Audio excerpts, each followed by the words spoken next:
Good evening, everybody. If we can start down this end, if you would like to introduce yourself, your film, and your role in your film, please. Hello, I'm Breed. We made Transition, which is the second film you watched tonight. And I directed, produced, worked the cameras, edited, along with my friend Dennis up there at the back. Hi, I'm Juliana Venturini. I did Portraits. The animation film is my graduation film, and I direct, animated, and did also design and puppet sets with a lot of collaboration with other people. My name's Alfie. I directed White Noise, which was the first one you watched, and my editor Jess is over there at the back. I'm Lorna. I directed and edited the last music video just then. I'm Jack Berry. I directed Agatha, which was the third film that was shown, the black and white folk horror film. I was director, editor and cinematographer, and then Gwyneth, who's in the audience, was the sound recordist and sound designer as well. Thank you. Jack, I'll stay with you. Sorry, I am listening. I'm just making sure I've got everyone's names right, although I should know yours by now. So you talked a little bit about, or you've not perhaps, the process behind the creation of Agatha. Would you like to give us more detail on that? Yeah, so Agatha was created as part of the 666 challenge, which was is a weekend film challenge where we had 66 hours and 6 minutes to write, shoot, edit, and submit a finished film within that sort of long weekend. So we kind of had to come up with everything from scratch. We weren't allowed to plan anything in advance. And there were some things like it had to have a key in it, it had to have a map in it. We had to have a line that was the light plane catch for the cactus. That was the line we had to put in it. So it was sort of, I suppose that those things kind of were the jumping off points for writing the story. But yeah, it was fun. It was very chaotic. These aren't all going to be production questions, but Lorna, this is how you've sat. Your crew on your kind of credits seemed enormous. What was it like working with so many people? It was really stressful. It was all done within like a day, and we had like a really limited time in this very tiny like photography studio. So it was very intense, and it was one of those mistakes that I didn't bring in a first AD. So when I was directing, I was doing some first AD jobs. And then some people were like, where's a plug socket? And I was like, I don't know. Like it was, where's the toilets? It was like one of those sort of like nightmare things. But yeah, it was a very big crew, very, very, very hectic. There was like it was quite overwhelming if I'm being completely honest. But learning curve. Alfie, one of the things I really enjoyed about your film was how creatively it used such limited space and, I imagine, a very limited budget. Like, you start in colour, you then go purple, you then go red. At what point, and you also use fourth ray to make it seem like a more claustrophobic atmosphere. At what point in the production or the writing process were like, alright, this is how we're going to utilise this space? Or did you just turn up and be like, well, this all looks the same? We did go into it knowing that we wanted a specific look for the film. It was very much inspired by like old episodes of Goosebumps and like classic Doctor Who. And so that sort of the old TV look was why we chose 4x3, and then the colours was just something that we got sort of influence from other films. Like you can tell probably that I'm a fan of Dario Argento and giallo films, so that's where sort of the stark reds and the purple came from. There's also like a Lumiere Brothers t-shirt at the start, right? Yeah, the trip to the moon. I chose that when we were looking for costumes around Affleck's actually, and I saw a t-shirt that was like that and I was like, yeah, I watched that in college, I want that t-shirt. Yeah. Awesome, thank you. Juliana, you always have such interesting stories about puppets, and they are again incredible. Please tell us about your puppets in this one. Oh, thank you. Oh, I wanted to do a light-hearted film and wanted to be a comedy and wanted to have the main character. He's very naughty, and he's happy to see the things going wrong. He thinks fun, but if people notice, he doesn't want to take the blame, so he wants to correct it. And well, they are in the waiting room and everything is a big surprise. And yeah, I think it's nice to do. I want also to do animation, because sometimes you have the technique. You can do anything, but I thought, oh, since I'm doing animation, let's do something that would be, you cannot do in live action if you don't use animation, whether it's stop motion, VFX, to do it. So I think sometimes it's interesting to use the technique to justify and match the film. And yeah, I think it was great fun. I really enjoyed. It was really hard. It took a lot of time, but it was good.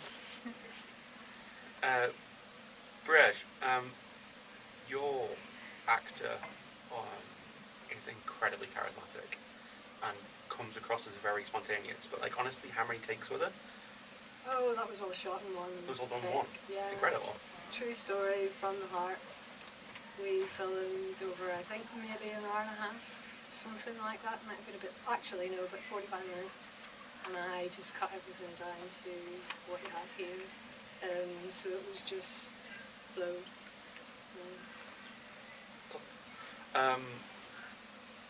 You never hear the interviewer speak until there's a little bit over the credits.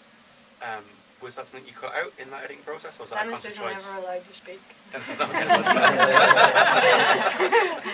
No, it was very deliberate actually, because we knew about this story. We had a drive to try and document it in some way, because I was watching this unfold in my friend before my eyes. It was very important to try and document it, and we had thought, well, we might take a bit more footage here, there, everywhere. After we did the interview, Dennis and I both, I think Ashley left. Ashley's sitting up the back as well.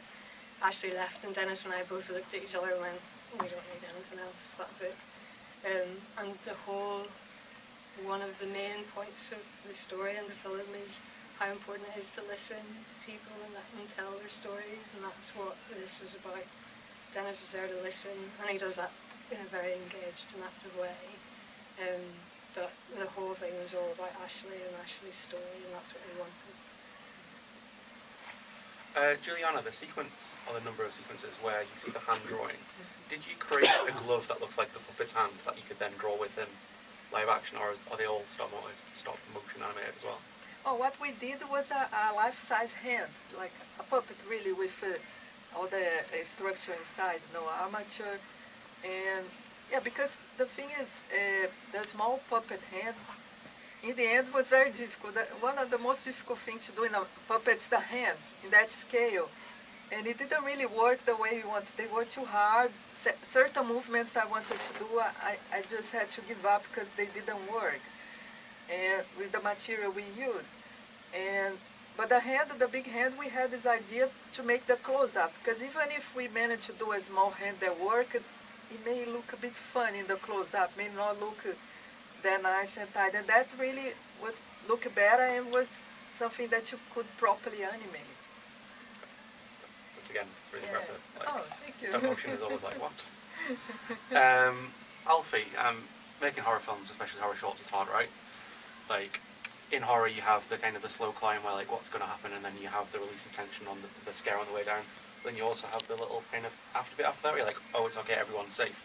Your film doesn't have that. Is that a budget or time issue, or did you want people to just be feeling uncomfortable? Yeah, I just wanted to sort of leave on like a somber note, because he dies at the end, and like I think it's cyclical in terms of the way his father dies. We couldn't put it all of the explanation, everything in the film, because we had time constraints, but it was meant to be mirroring the way his father died in the first few drafts of the script that we had. So the implication is the next person will find the tape and have exactly the same experience. Yeah. How bleak. Yeah. Lorna, your film music video uses a framing device. Like, it's a music video, so that's the song and that's that, but then there's something extra in there.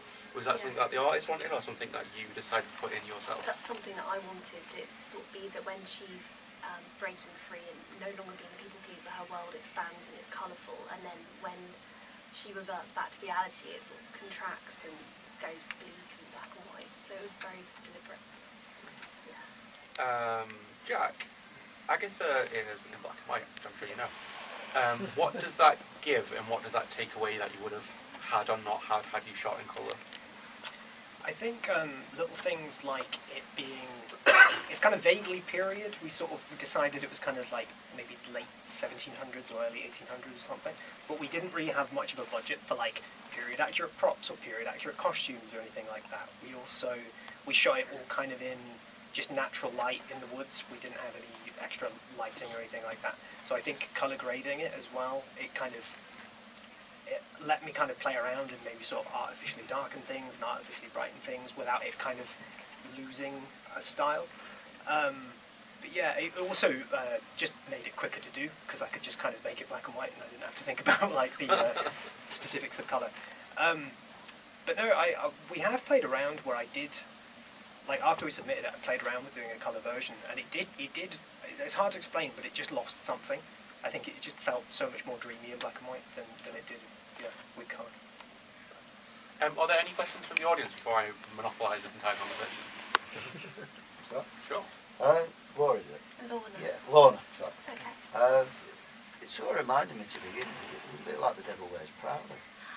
I'm so glad. Was it a reworking? I love The Devil Wears Prada. So Because you got her being very bitchy with.